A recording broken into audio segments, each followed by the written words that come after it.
आप लोगों को पता होगा परसों देर रात पूरे देश के जनता को 10:46 तक सांसदों को बैठाकर जो मजाक बनाया गया और भारतीय जनता पार्टी जो एक लुटेरा कानून देश के माइनॉरिटीज के ऊपर एक वक्फ अमेंडमेंट बिल के नाम पर इस देश के मुसलमानों को थोपा गया। संख्या बिल के माध्यम से सांसद में लोकसभा में संख्या बिल के माध्यम से जिस तरह को थोपा गया उसका हम लोग पुरजोर विरोध करते हैं। और आज अहले अवाम पश्चिम बर्धमान अपने जिंदा दिली का सबूत दे रही है। आज अहले अवाम पश्चिम बर्धमान ये रैली निकालकर ये बोलना चाहती है नरेंद्र मोदी जी को कि आज हम लोग सिर्फ और सिर्फ एसडीओ ऑफिस जा रहे हैं, डीएम साहब से भी नहीं मिलने जा रहे हैं, सिर्फ और सिर्फ एसडीओ ऑफिस से जा रहे हैं।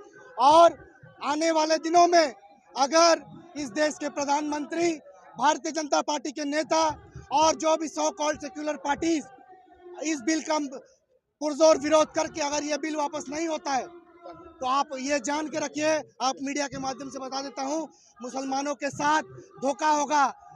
अपने कब्र पे जो हम लोग अपने शहीदों को जो याद करने जाते हैं वो जगह नहीं बचेगा, ईद की नमाज पढ़ने की जगह नहीं बचेगी, मस्जिद नहीं बचेगी, दरगाह नहीं बचेगा, मस्जिद नहीं बचेगा, यतीम खाना नहीं बचेगा, इस्लामी इदारा नहीं बचेगा।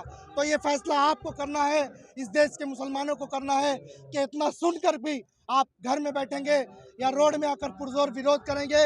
आने वाले दिनों में आप मीडिया के माध्यम से बोलना चाहता हूँ, पश्चिम बंगाल के आसनसोल से सुन लीजिए, आने वाले दिनों में अगर ये बिल वापस नहीं हुआ तो कलकत्ता में, आसनसोल में, पूरे पश्चिम बंगाल में अहले अवाम के बैनर तले ये प्रोग्राम होगा, एहतजाज जुलूस होगा।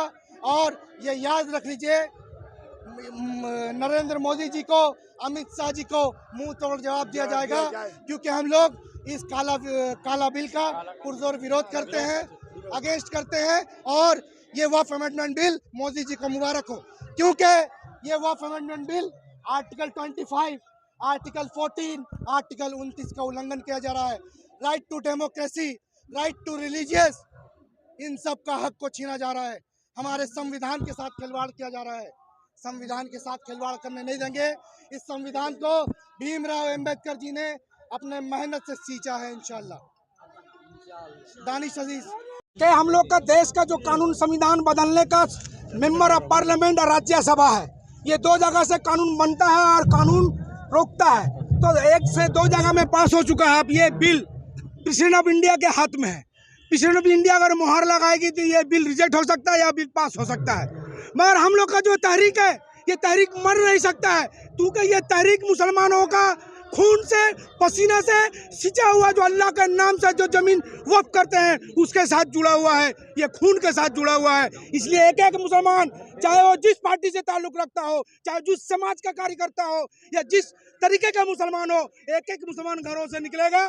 चूंकि बहुत हो गया, 3 तलाक, एनआरसी, सीए, ये तमाम चीज को लोग देख रहे थे, अब बहुत बर्दाश्त से बाहर हो गया। और मेरा एक सवाल है बीजेपी नरेंद्र मोदी जी से कि वो कहते हैं कि मुसलमानों का हक में, तो फिर ये कौन लोग निकले हुए हैं? अगर मेरे हक में होता तो हम लोग रोड में कसम खुदा की नहीं उतरते। ये हम लोग के साथ छला हुआ है और मक्कारी है। हमेशा से इस देश में एक कम्युनिटी के लोगों को टारगेट किया जा रहा है। इस हिंदुस्तान में हमारे भी लोग शामिल है आज़ादी में, हमारे उलमाए दीन, 2 लाख उलमाए दीन को फांसी पे लटकाया गया था। इस देश में मुसलमानों का बहुत बढ़ चढ़ करके अंग्रेजों के साथ में लड़ाई लड़ा गया था, मगर अंग्रेजों से हमारे बाप दादाओं ने लड़ाई लड़ करके अंग्रेजों को हटा दिया था। मगर उसी के मुखबिर सरकार जो दिल्ली में बैठी हुई है और साथ में जो सेकुलर जमातें बनती है, नीतीश कुमार, चंद्रबाबू नायडू, जयंत चौधरी, रामविलास पासवान के लड़का चिराग पासवान, इन सबों को आने वाले दिनों में हिसाब देना होगा। और ये हिसाब, एक एक बूंद का हिसाब हम लोग लेंगे।